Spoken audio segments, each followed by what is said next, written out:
Hello guys, I'm Sixit and welcome to a very interesting video where today we're almost going to be doing two videos in one, as I'm going to both be talking about the brand new Racing Studio Hyperion 2020 as well as the state of oval racing in Assetto Corsa as a whole.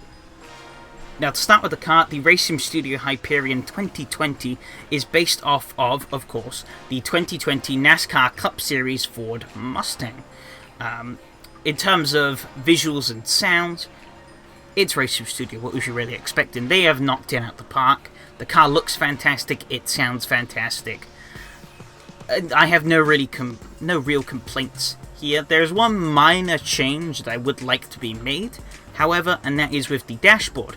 The dashboard, as you can see from the footage on your screen, only actually measures up to the hundredths of a second instead of the thousandths, which is kind of baffling to me, seeing as in oval racing the margins are so tight. It's usually more down to tenths, hundredths of thousands than it is seconds and tenths. So that's just something to think about. It would be something I'd like to see change, but if it's not changed, it's not the end of the world. Now here comes the interesting part, as we're going to talk about physics, which means I have to divert and talk about the state of oval racing in Assetto Corsa as a whole, and how some of the limitations and problems with oval racing in Assetto Corsa holds it back from being compared to the likes of iRacing and NASCAR Racing 2003. Now, I am no expert on this, so what I'm saying could be complete rubbish, but I personally feel confident enough to talk about this based upon my experiences in both Assetto Corsa, sims like iRacing, NASCAR Racing 2003, and from watching and analysing real-life NASCAR footage.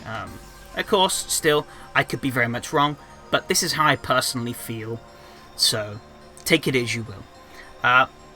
The big problem with ovals in Assetto Corsa is that they feel flat. Of course, a key characteristic about many oval tracks is their banking, various degrees. Some are pretty shallow banking, some are very steep banking. An easy way to imagine the effects of banking is if you took a bowl, for example, a bowl of whatever degrees of curvature on it, that would act as your banking. And if you took a marble and flung the marble round it, you would eventually notice that the marble will work its way down and down and down and down and down the bowl until it eventually reaches the center where it will settle. And same thing happens on ovals with banking.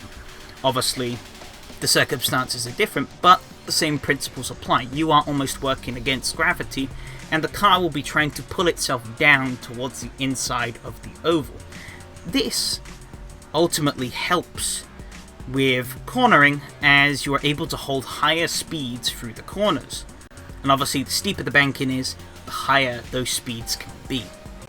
The problem with Assetto Corsa, as I said, is that it feels flat, which means that the inside feels as steep as the outside, and you can't feel the car tugging towards the inside of the track.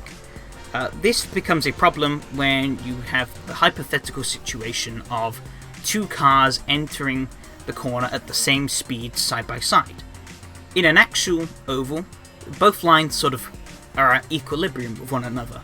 The inside line is shorter, but your exit speed is slower, and the higher line is slower, but your exit speed is faster. And so it's this balancing act of, do I want more speed on exit, or do I want to go around the corner faster, is something that makes oval racing quite fun to watch and to do, because you can explore with these lines and see what works out best during the race. However, of course, with Assetto Corsa, this leads to all tracks being single groove, as the inner line is always the more advantageous line, regardless of the circumstances. The only instance where the high line is really useful is either as a bit of a safety net if you begin to understeer, or if you're able to carry a lot higher speed into the corner compared to the car on the inside, you can maybe hang it around the outside, overtake them, and then tuck back in on exit. But in the hypothetical situation I described earlier, being on the outside is literally pointless, as all you're really doing is increasing your risks of putting your car into the barriers. If you try and hold more speed into the corner, if you're both traveling at full racing speed and you try and edge them out a little bit, you are going to overdo it and smack the barriers, which is not good. This does lead to another problem with Assetto Corsa, that barrier taps in ovals can be fatal. Like, they can completely ruin your engine from just a slight wall tap. I'm not really quite sure what causes this, but from my best understanding is that Assetto Corsa is not registering the angle of the car, but instead just the fact that there has been an impact with the wall and the velocity of the car when it hit the wall. Obviously, on an oval, you're travelling at a very high speed, so a light graze with a wall, you're still grazing said wall at, say, in excess of like 200 miles an hour, which is very fast and would be fatal if the car was to hit the wall at that speed head on. Of course, again, I'm not really quite sure how this happens, but that's the most logical way I can explain it. Another problem is, this can be fixed obviously by playing online, but it's lack of rolling starts. This is a very minor one, but it is a problem nonetheless, as it does lead to very messy starts, as obviously everyone's going to try and jump from a standing. It usually leads to things not ending too well, and not ending up with that nice, exciting restarts that we get in ovals.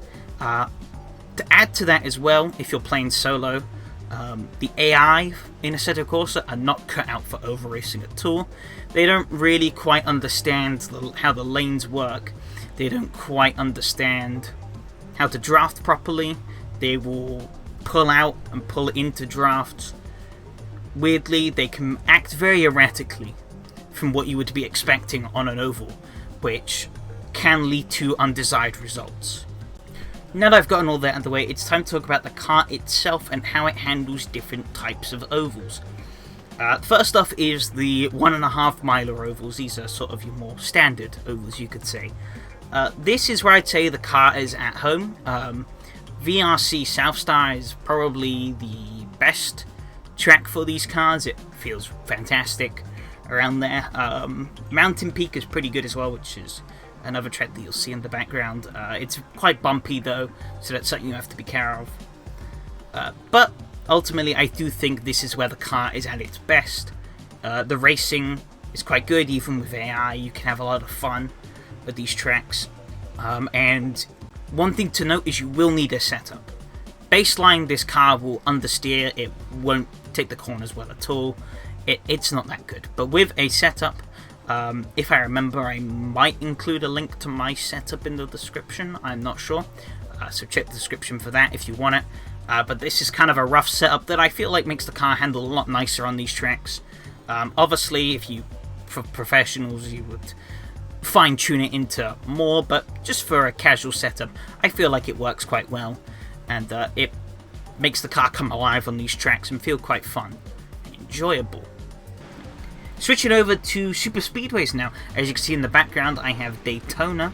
And one big problem with this is obviously the AI. Not something that can really be fixed, but it is something that is negatively impacting this because the AI can't really form proper packs. When they do, they can't really stick to them. It's kind of a bit of a jumbled mess. So it does make judging SuperSpeedways a bit harder. But overall, I think for the most part, the package is good. It works really well. You can give cars a little bit of a bump draft as well, which is good, without spinning them out. Obviously, have to be careful, can't just ram them in the chuff and expect it to end well. But if you give them a good little push, it works. Helps both cars go a bit faster. So I think in that regards, they've done well. One little oddity I picked up on in SuperSpeedways is that I did find that every now and then, it wasn't all the time, but every now and then, I felt like it could maybe be resolved with setup, a bit more setup work than I had done. But I did feel like I was drifting up out of the groove sometimes when following a car through the corners, which is something that shouldn't be happening if you want cars to be running side by side, double file, triple file, whatever. So that's something maybe that could be done with a little bit more investigation on, but it's not really much of a worry given Assetto Corsa's issues. Now, to talk about short courses, I'm going to admit that this is my weakest area, but I'm also going to argue this is where the car is at its worst. I've not been able to find a good balance for the car, especially at Bristol, as you can see here, because of how short tracks, or how Bristol works with Assetto Corsa. The tyres start off very cold, but as the run works on, they get extremely hot. So you kind of have to strike a balance of, do you want the car to oversteer more at the beginning, but you have the added benefit of having a balanced car later on in the run, or do you want a balanced car at the start of the run and just deal with the understeer as the run goes on? It's that balance that's quite hard to strike. I just haven't found a part where I feel comfortable in the car. It's never felt quite there. It's always too loose or too tight. It's kind of just a pain. Another thing, I can sort of understand why it's not there, but the lack of the 2020 spec short track wing, which is the much smaller wing compared to what these cars have. I would say that is arguably also a problem. It does seem to stall out the racing. Could also be that I'm bad, but if you look at like the AI aren't really making any progress on me as well. So I would say this is where the car is at its worst. It doesn't really feel comfortable or enjoyable all that much. Now, to sum everything up, would I recommend you picking this car up? I would say, yeah. If you're looking for oval content in the Assetto Corsa and you are missing a stock car, I would say this is arguably the best you can get at the current moment in time. Obviously, there is room for improvement, but some things I doubt will ever be fixed due to Assetto Corsa's core limitations. However, if you're looking for the most accurate oval racing experience out there in Sims currently, I would not look to Assetto Corsa at all. I would personally look more towards iRacing for the competitive side, or NASCAR Racing 2003 for casual, cheaper, mod-supported oval racing, as them two are both currently the top dog standouts for oval simulations. To my knowledge, I don't think anything else really holds a candle to them at the minute. And probably won't for a long while, as oval racing is quite niche outside of the States. So, yeah, that is my overall verdict. But I do still think this is a great car overall. So, that's it for this video. If you did enjoy it, like Hyperion. If you're new, subscribe, very appreciated as well. And I guess that's it for now. Goodbye.